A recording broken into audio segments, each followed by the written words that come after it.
हमारे पढ़े लिखे लोग मौन रहे, लेकिन उनके तो अनपढ़ लोग भी सड़क पे झंडे लेकर के निकले और यूजीसी को काला बिल नाम दिया। यही तो शिक्षा की ताकत है। यही तो अनपढ़ और पढ़े लिखों में फर्क है। ब्राह्मण कल भी सर्वश्रेष्ठ था, आने वाले कई दशकों में वह सर्वश्रेष्ठ रहेंगे। और जिस तरह से प्रारंभिक चरण से लेकर के आज तक उन सर्वोच्च पदों पे वह राज करते हुए आ रहे हैं, वह करते रहेंगे।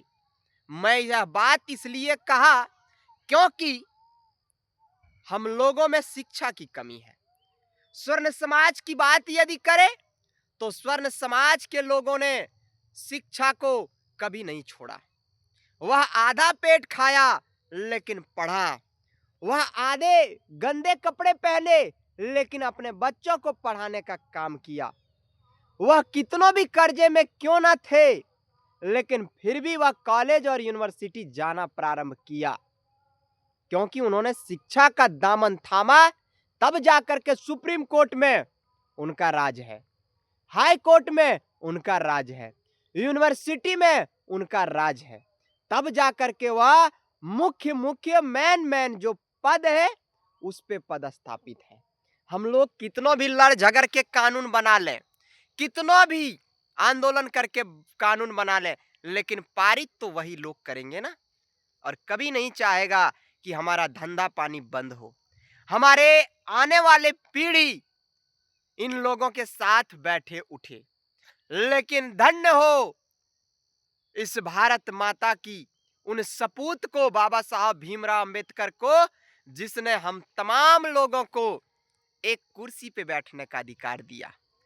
बाबा साहब भीमराव अंबेडकर ने हम लोगों को एक तराजू में तोलने का काम किया, हम लोगों को समान रखने का काम किया। धन्य हो ऐसे मां की लाल को, जिन्होंने छुआछूत, भेदभाव, रंग, वेशभूषा को समाप्त किया। लेकिन कुछ इसमें भी इंक्लूजन रह गया था, और वह इंक्लूजन था यूजीसी। तो यूजीसी को जैसे ही पता चला कि हमारे यूनिवर्सिटी के अंतर्गत लोगों का रंग देख करके उनके साथ भेदभाव किया जाता है, उनका जाति देख करके उनके साथ भेदभाव किया जाता है, तो उन्होंने भी एक कड़ा नियम निकाला। लेकिन पढ़े लिखे समाज के लोगों ने उसे चलने नहीं दिया भैया, जबकि वो लोग 15% हैं और हम लोग 85% है। 85% तो हम लोग हैं, लेकिन उन 85% में सबके घरों का बच्चा जो है वह पहला जनरेशन है जो यूजीसी तक पहुंचा। उनके घरों का वह पहला बेटा होगा, दूसरा बेटा होगा, तीसरा बेटा होगा जो आज कॉलेज तक पहुंचा है। लेकिन स्वर्ण समाज की बात करें तो शायद उनके हम लोगों से 8-10 पीढ़ी वो आगे चल रहे हैं। मेरे बातों को समझिए, मेरे बातों को इग्नोर मत कीजिए, मेरे बातों को समझिए जो मैं कह रहा हूं। लेकिन हम लोगों ने शिक्षा को छोड़ दिया और आज शिक्षा इतना महंगा हो चुका है कि उसे शायद आने वाले 10 सालों में हम लोग जैसे गरीब घर के बच्चे, हम लोग जैसे समाज में दबे कुचले ओबीसी, एससी, एसटी घर के बच्चे शायद इतना महंगा हो जाएगा, शिक्षा ग्रहण नहीं कर पाएंगे। अभी भी हम लोगों के पास वक्त है कि आप लोग अपने घर के बच्चों को फ्री छोड़ें, आप लोग अपने घर के बच्चों को आगे बढ़ने का अवसर दें, आप लोग अपने घर के बच्चों को रोके मत। आपके घर का बच्चा यदि नेता बनना चाहता है तो सपोर्ट करके बनाएं, आईएएस बनना चाहता है तो उन्हें पढ़ाएं, आईपीएस बनना चाहता है तो उन्हें हिम्मत और ढाढ़स दें और उस लेवल तक शिक्षा देने का प्रयास करें। आपका घर का बच्चा किसान बनना चाहता है तो मैच्योर किसान बनाइए ना। आपका घर का बच्चा डॉक्टर बनना चाहता है तो बनाइए ना साहब। लेकिन हम लोग शिक्षा को अहमियत नहीं दे पा रहे हैं, नहीं दे पा रहे हैं। यह सच्चाई है। मैं प्रतिदिन 1 से 2 गांव विजिट करता हूं प्रतिदिन, और जब मैं विजिट करता हूं तो वो कोई स्वर्ण समाज का गांव नहीं होता है, वह गांव एससी, एसटी और ओबीसी का गांव होता है।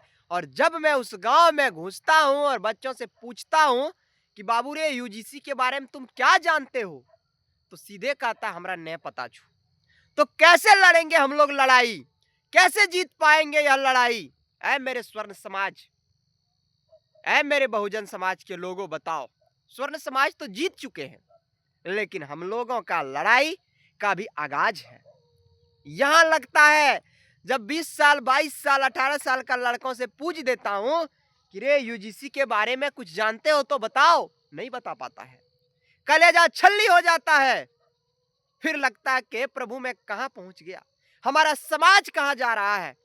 ऐ मेरे समाज के लोगों, जागो, जागो और अपने बच्चों को आगे करो। आपका घर का बच्चा भगत सिंह बन सकता है, आपका घर का बच्चा नेताजी सुभाष चंद्र बोस बन सकता है, आपका घर का बच्चा महात्मा गांधी के बताए हुए रास्तों पे चल सकता है।